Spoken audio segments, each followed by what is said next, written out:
AI is changing the world of consulting, and our special guest, Richard Hawks, is going to tell us all about it on today's episode.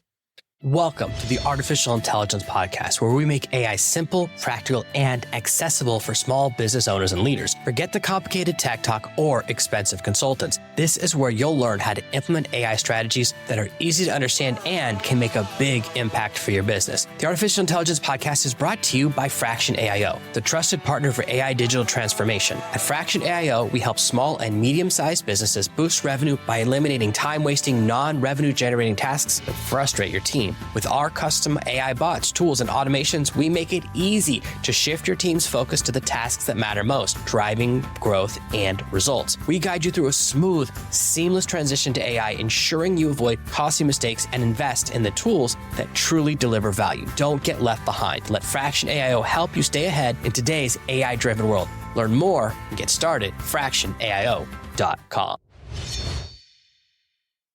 So just to start at the top, I want to get a perspective of just what high-level business consulting is and how AI has changed over the past few years. Thank you, Jonathan, for having me here. I'm really excited about this conversation because it's impacting everybody in business right now. And it's on the minds of everyone that I'm talking to. How is this going to impact? How is this going to change our world? It's impacting. So first of all, what's interesting is this idea of how is it impacting consulting? The differences between the consulting world and the role of an executive, or particularly the advisor, internal advisor and executive, have now all come together. So the first thing is everybody wants to do it themselves. So what AI is driving is this idea, I can now do it all myself. I can go instead. I don't need to hire a consultant to do that business plan. I can just go and put it in myself and generate it. And so what this is revealing though, is that now that the content piece to a large degree of consulting and even internal advising is being automated by AI, suddenly you're in a place where what's left is being able to drive the human being to human being conversations to actual closure. And I think that's my favorite thing about AI is that it's actually causing us to shift more to human connection, that it's as strange as it seems, it's like I have more conversations and more meetings now because the grind, the little stuff that we have to do, all those smaller tasks can now be automated.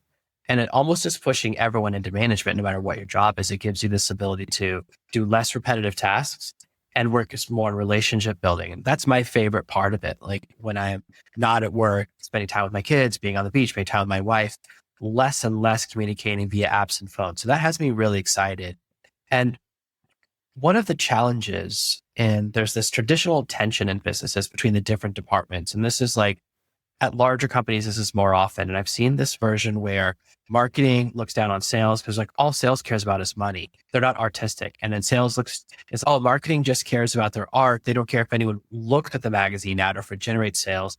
And then you have product that's like, we just want the product to be perfect. As the CTO, I'm always saying, we should fire the marketing and sales teams to just hire more engineers. Let's just make the product more perfect and then they'll find us. So there's this constant tension, and the challenge is that when you have the departments talk to each other, they both say, you're wrong, I'm right. You're wrong, I'm right.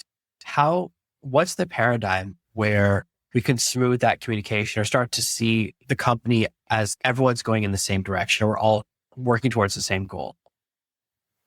So there's a lot in what you just said. And I'm going to get in a couple pieces, but go anywhere in the world and you're going to see the exact same creative tensions in a business because they naturally exist in the business as a system. So you have to have this systems perspective, right?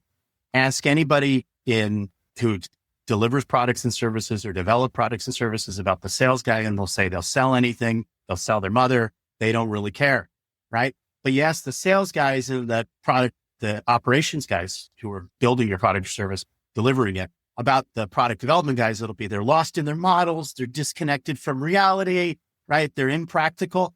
And you ask the product development and sales guys about the deliver guys, and they'll say they're inflexible, right? The fact is, though, a business is really a system that's designed to develop, sell, and deliver. It's all one big holistic system. And those tensions are just an inherent part of the system. And so the very first thing is that you need to recognize that these tensions exist. The promise of AI within this is twofold, right? The first promise is that I can explain my world faster to you. So using AI, I could ask a few questions and describe, hey, look, I'm coming from this perspective here. I can actually explain the context. The one of the things that it's one of the hardest things about working with executive teams or executives in change leadership. And it has to do with the fact that organizations and these conversations, these tensions are resolved at the speed of conversations. And so the way to accelerate these conversations is to write everything down, right? It's basically to write narratives and ask people to read the narratives so they can take in more information than they could take in a conversation. And then you could jump up to speed. Jeff Bezos has done this where he's changed the way all the meetings are done in Amazon, where every meeting starts basically with a narrative, and then where everybody's expected to read it and to slow down and pay attention to it. And then they have all the question and answer about it, because it's just a far more effective way to communicate. AI steps right in there and makes that narrative writing easy, way easier, way faster. And that's part of the promise. And so it totally changes the nature of consulting again, because now what happens is, imagine everybody's has the ability to explain their world a little more clearly. You end up with a culture shift where hopefully people slow down enough to actually pay attention and read what the other person has done, but it's not as much work as it used to be. And you end up with the role of the consultant once again, and the role of the executive being the facilitator or coach around those conversations, not necessarily the content expert.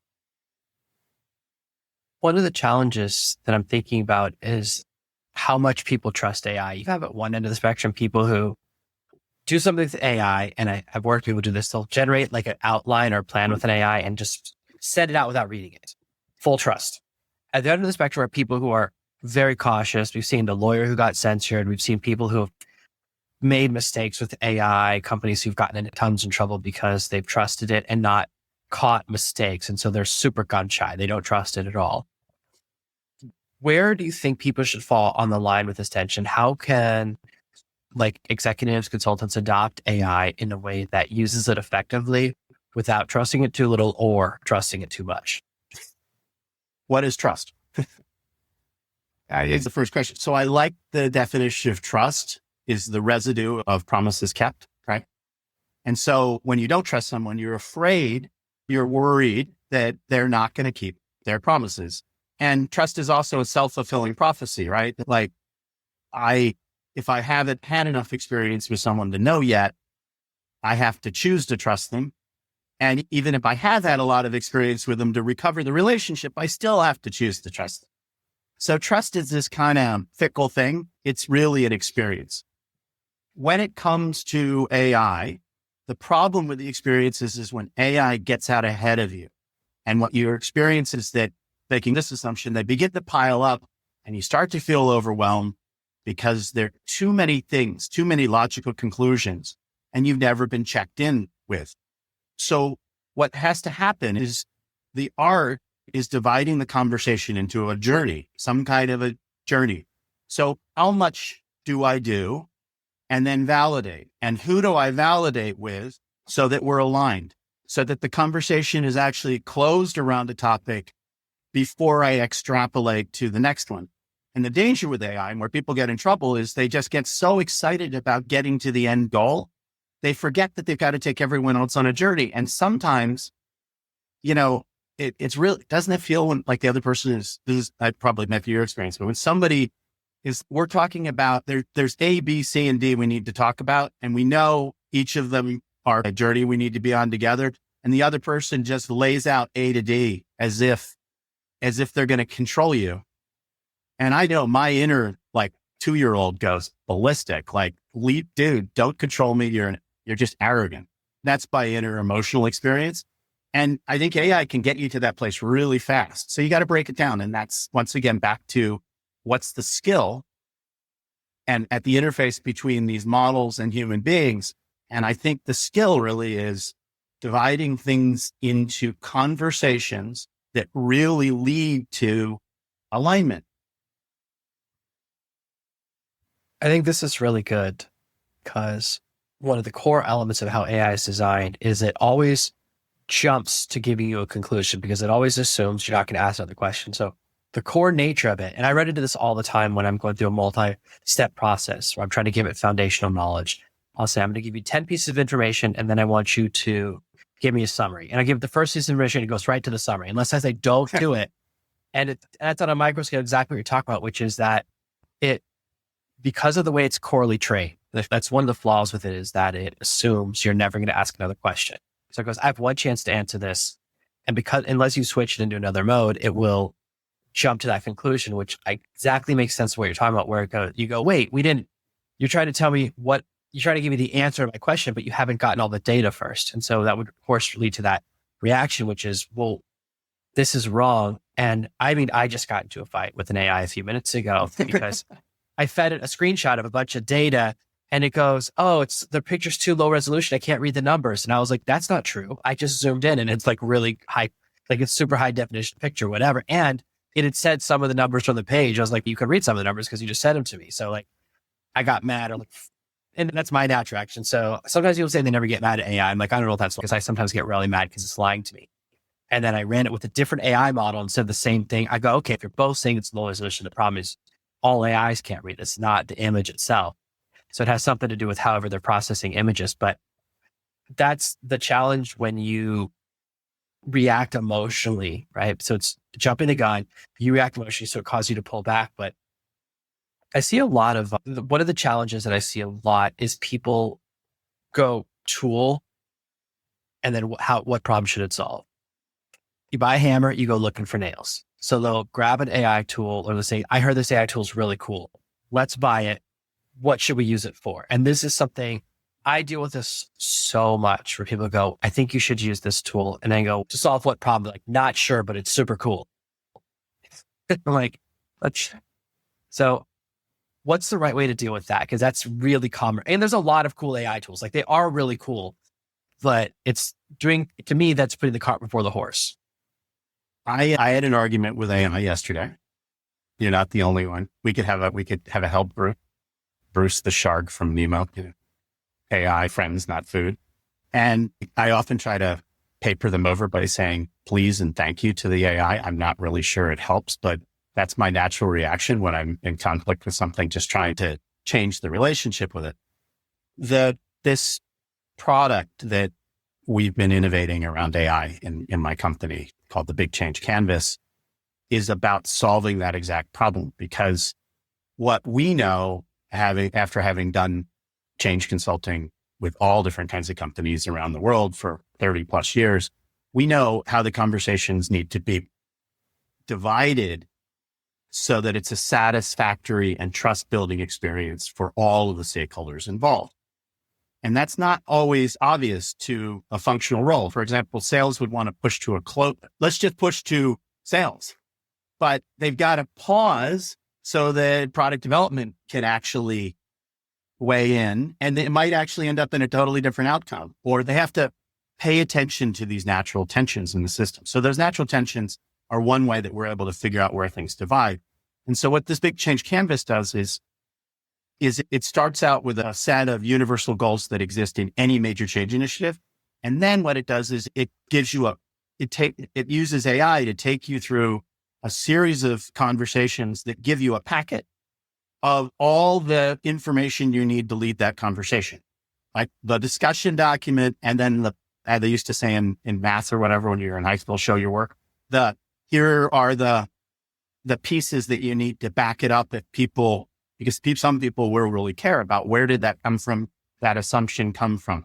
And so this is really about solving them. How do you create, in any kind of major change initiative, how do you create a trust building experience that doesn't result in you, I don't know, being angry at the AI? But it is a real problem. And I'll just say one other thing, these interfaces, ChatGPT's interface, these other interfaces, which are the streaming conversation kind of thing, their whole assumption is the goal is to get to the solution as fast as possible. It's let's zoom back, get a holistic piece and get to that solution. And for anything that involves human beings in a social system where they actually need to align, That's actually the worst thing you could do. The journey is very important to people. And I think it's important that people know how AI is designed, that it's designed to seek affirmation. So the way AI is programmed is to pursue positive one, which is you did a great job, and avoid negative one, which is you're wrong, you're a liar.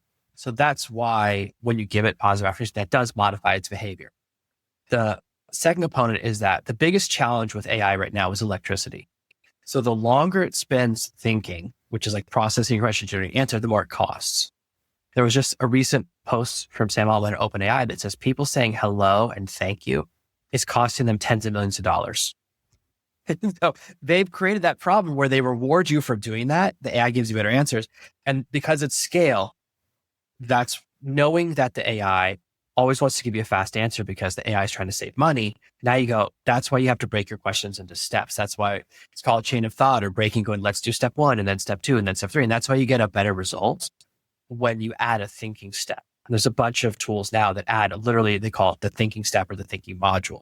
So you're exactly right. And I think that once people understand, oh, this is like the driving force, just like when you meet a person, if you understand what their goal is and what their motivation is, you can start to understand how to interact with them in a way that's going to get you the result that you want.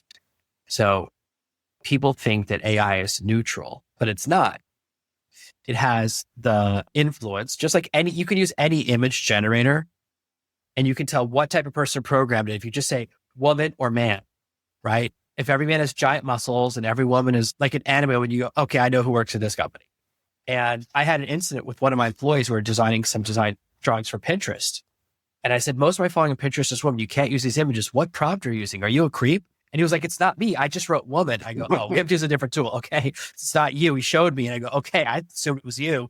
I was like, what are you writing? So the influence is always in there. And the influence of exactly controlling electricity, chasing positive results, and the idea that you always want because you want someone to always say that, I mean, that's why an AI will lie to you. Because rather than say, I don't know, and making you mad and getting a negative response, that's what leads to the lying, where I don't know why people call it hallucinating. If you lie to me, give it a cool name. It's still lying. Like, wrong answer is a wrong answer.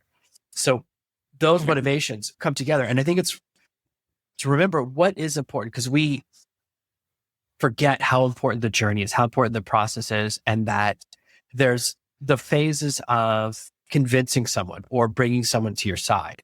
That if you say to me, 2 + 2 is 5, I'm going to disagree with you right away. But if you have a really good math proof and you bring me on a journey, maybe you could convince me.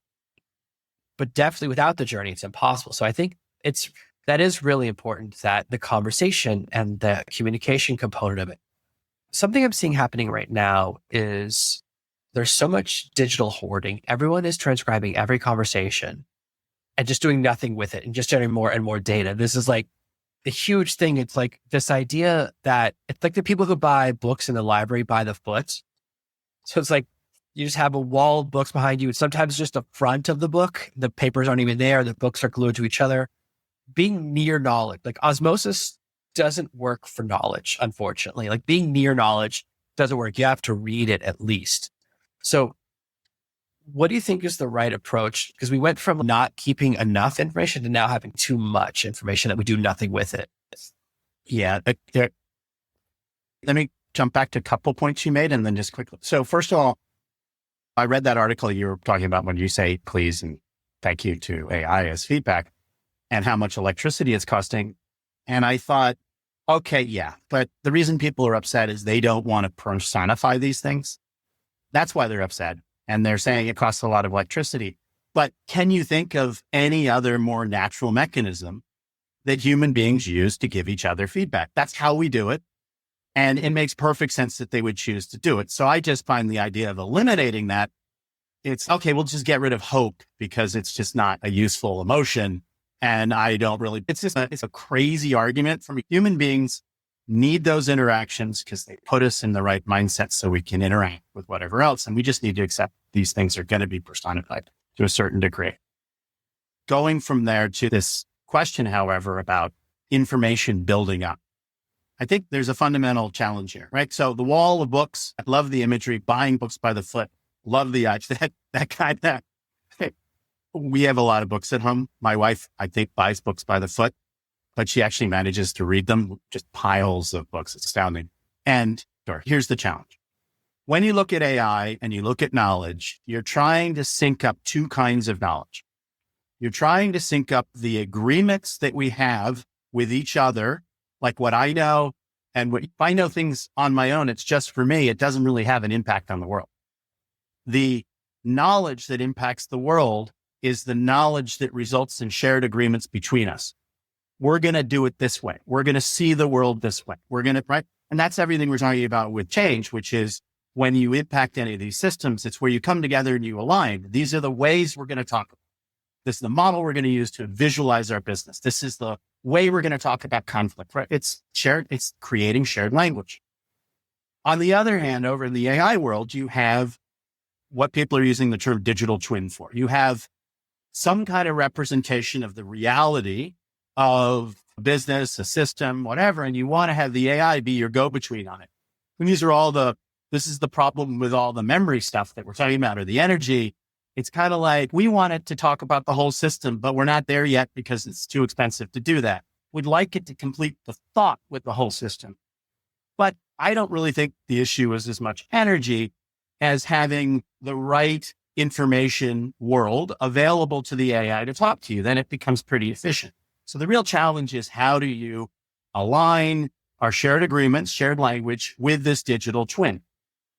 And it brings you right back to the same problem, which is, how do we break down the conversation except into the right components? Okay, we're in a business together. The first thing we're going to agree on is our system of roles. It's not an easy conversation for a lot of people, but we're going to agree on our system of roles, and we're going to be clear about that. That's going to go into our shared agreements and our shared language. That's going to go into our digital twin. Next step, we're going to talk about our basic cultural values. Goes into the shared vein, right? Goes into the digital. So now the digital twin has got, with AI, the capacity to actually be an effective partner with you. And it doesn't have to run on, and you don't need to use all the electricity. But the fundamental challenge with making these things practical in how human beings operate in social systems is aligning this shared agreement with the digital twin. This is so good. One of the lessons I learned in my mid-20s, my friend Ollie one time said to me, it was so good. He goes, whenever I start dating someone, she says, I want to be your girlfriend. He goes, what does that mean? And I was like, doesn't girlfriend mean the same thing to everyone? And he goes, try it and find out. I've never had two women give me the same answer. When I say, what's your definition of girlfriend, boyfriend? It goes like, how many times a week do we see each other? How often do we have to call each other? How long am I allowed to wait after you text or reply before you get mad? And the first thing I said when I started my role as a CTO at this new startup, I said, you're going to work a lot with the chief product officer. I said, well, who's in charge? If we have a disagreement, which of us makes the final decision? Because that's what having worked with partners before, you can't have, if you have 50-50, it means that no one can win. You can end up stuck. And I was like, I don't care who the boss is, if it's this person or if it's me, because I'm always going to default in one way. And and he's all break the ties. Okay. Oh, that means you're going to have to be in the middle every time we have a disagreement. We have to go to the CEO. And it's very important, because then I say, what's your definition of a CTO? Because it wasn't what I was thinking. I was like, what's your definition of the chief AI officer? What are the things you do? Because we sometimes make these assumptions. And as soon as you go from one company to another, and the CTO's job is going to be different, or the CEO sees their job as different, and you realize that the shared language or the social contract is different in each environment, the AI will think it means this because it has like the dictionary definition. The other thing I'm thinking about a lot is that if you could remember every single thing everyone said to you with perfect recall, it's very hard to be friends with everyone, because you remember every time they let you down, every time they made a mistake, all the negatives, because you can remember perfectly. So part of the beauty of our memories is that we don't remember the bad stuff very well. We don't remember those negatives, but trying to create that perfect recall isn't always a good thing, because remembering everything from every conversation, we forget the disagreements, which allows us to have more agreement. And so that's one of the things I worry about with this idea of, when you're recording and transcribing everything, you start to think, you be more careful what you say, because you're like, oh, there's a wire. And people always ask me, do I have one of those? I don't have any AI speaker in my home. I don't have any of those talking assistants on my phones. Why would I wire myself? I can't record it enough at work. And it's like, I don't want that at home. I don't bring the phone with me to the beach. I'm careful of those things, but that's the challenges I'm seeing is that we are storing too much information because we think volume equals value. And then we don't take a moment to say, when you ask me this, what do you mean? Like when I work with a company and consult with them, I always say, just give me a wish list. What are the things you would love, the problems you'd love to have solved and the things you'd like to be better? Because nobody has the same definition of AI. Most of what people ask me to do, 90% of it is information is here and we want to move it to there. It's stuck somewhere in their system. And that's an automation, not an AI problem. But I'm not going to spend an hour explaining. We actually don't know you don't have the words. Let me tell you the correct words. That's not what anyone wants to pay you for. They just want you to fix the problem. Realizing that the language is often wrong, I say, don't worry about if it's easy or hard. I'll deal with that. I'll tell you that afterwards. Because I find that there's almost a perfect inverse correlation. The easier they think it is, the harder it actually is. It's almost always the case. And they go, this will be super easy. And I go, that sounds actually impossible. I'm not sure that's even solvable. And it's trying to get back that one step back of going, rather than assume your definition and my definition of AI are the same, let's go back a step and just figure out what's the problem you want to solve or what's the change you want to get. And that's the kind of, to bring this in for a landing, because this has been an amazing conversation. For people who are thinking about what is change consulting, what are the signs that a company needs change or that there's something wrong? And what's the self-awareness phase where someone starts to go, wait, things aren't working here? What are the warning signs? And what's the sign when they start to have that revelation? Yeah. Just as a quick comment on the previous things you said, and I'll go right to that. Consciousness is a controlled hallucination. And if we acknowledge that, then we're right in Star Trek. Is Spock a really emotional guy or is he this logical thing? And that's what we're talking about, is that is AI, do we want AI to be this perfectly logical construct, right? But we're not. We're constantly reinventing our world. Now, when do you know that change is, you're stuck with change leadership, right? You're stuck. So there are these inherent tensions we talked about. And those inherent tensions naturally lead to, anytime there's change, you're going to have conflicts between individuals and the roles that they play, conflicts between the functions within an organization, right? And then you're going to have conflicts between the business perspective and the functional perspective in the organization. So there's inherent conflicts. A lot of people think of change. They think of it as an individual level. They're like, oh, change is just about us training on new skills. And we'll leave it up as if it's an individual choice. And they love talking about that because it makes it very granular. But we live in these systems, and the system of roles is the hardest one to change. In fact, the system, any kind of change that's going to require you to change the system of roles is the most likely kind of change to be torpedoed. And it's the hardest one to ever lead. And the reason is because you've got to manage the conflict between, this is the role the organization needs you to play, with, I don't want to do that. I didn't sign up for that. That's not what I envisioned my career to be. It's like living in a house with teenagers where nobody wants to take out the trash. And how do you talk them into doing it? It's a terribly difficult situation. The way that you know is if the change that you're facing is one that's going to impact, from a top-down perspective, leadership and culture, then the capabilities in your organization, the system of roles, and then that takes you to basically strategies and customer experience. If it just impacts strategies and customer experience, often you can handle it within the existing agreements, right? But the moment it kicks up to, we're adding new capabilities and we're changing the system of roles, now you got a lot of new agreements to create. And if it goes even deeper into, we've got to change the nature of what leadership is and change the nature of what our culture is, then it's going to implode. An example would be, I worked with an organization, and the organization go through natural life cycle things on this, but I worked in an organization, top-down leader, right? So you got a top-down leader. So you've got a command and control culture, which means you have a business leader with a business team with functional silos reporting in. That's your org structure, right? All the capabilities are represented by the functional silos. Then you have certain kind of business strategy and customer experience. they needed to now segment into multiple businesses because they couldn't scale, right? And they're going to need to do this because they were making an acquisition. Small company making an acquisition, the company they're acquiring in slightly different business. The business they're acquiring is actually doing better than their business. Except now suddenly that top leader needs to no longer be a business leader. They need to be an enterprise leader. They need to have business leaders reporting into them. The functions now need to operate across multiple businesses. And you now don't have a single business strategy. You have an enterprise strategy and a portfolio of business strategies. Radical change. And they're thinking, oh, all we need to do is acquire this company. Now they failed miserably, by the way, because the top leader, law of the lid, right? An organization can never perform, or a team can never perform higher than this level of leadership. The top leader was unwilling to learn a new role.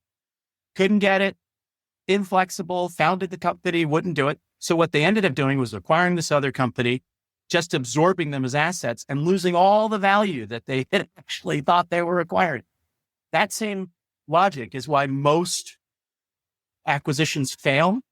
The failure point of most acquisitions is the unwillingness of the senior leaders to change their leadership style to upgrade it to what's necessary to now lead a different kind of business model and a different kind of work structure. So hit any of those points, you're right in the flash zone, and you really need to start engaging in the conversations required to bring everybody together because it's going to impact all those points. Wow. You got my head swirling. That was amazing. So this has been such an amazing conversation for people who are thinking, wow, we're hit that point, or we need some change leadership, or we really need to change how we have our internal conversations. Where's the best place to find you online, see some things you're talking about, and to find your book? So you can find me online with my team at either in the US at growthriver.com, and you can go to our website. In Germany, I have an organization that I built over there called the Unternehmensberatung. It's people who speak German will be able to figure that out, but they do the same thing. We have all these tools and models in Germany. The book is available through all the major outlets. It was published by Wiley, so it's available both. It's called Navigate the Swirl, and a number of the things that I mentioned, the models are in there, and they're really good examples of how to do it. You can take the book and apply it almost immediately with your team. So if you're facing these issues, I just suggest try to do it yourself.